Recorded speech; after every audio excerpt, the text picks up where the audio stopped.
He's calling it the Great American Comeback. Donald Trump using his State of the Union address to declare that the US is thriving and respected again. Mr. Trump spoke of a blue-collar boom, claiming unemployment rates are at their lowest for over half a century. Unsurprisingly, the Democrats weren't impressed, so much so the House Speaker Nancy Pelosi tore up a copy of the speech. Our Washington correspondent Ben Wright was watching. The stately procession from White House to Congress with a dash of cocky defiance.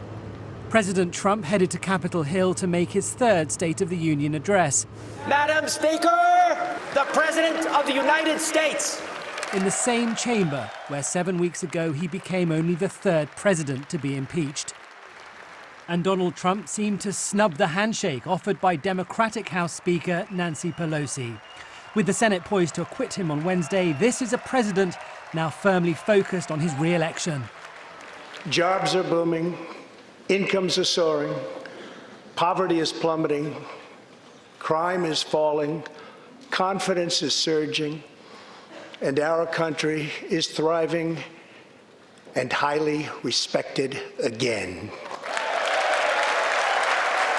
Bombastic, boastful, and pungently partisan, the theme was jobs, jobs, jobs. Very incredibly, the average unemployment rate under my administration is lower than any administration in the history of our country. In this divided Congress, Republicans lapped it up while Democrats didn't. The sun is still rising, God's grace is still shining, and my fellow Americans, the best is yet to come. Thank you. And then, at the end, this. Nancy Pelosi ripping up the president's speech in disgust. Washington has rarely looked so bitter. Because it was a manifesto of mistruths. And what do you think about him not shaking your hand? We always extend a hand of friendship. If he rejects it, that's up to him.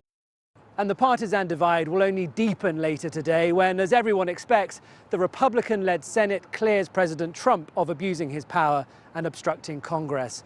In this election year, the next 9 months will be fiercely fought, and this may not be President Trump's last State of the Union address.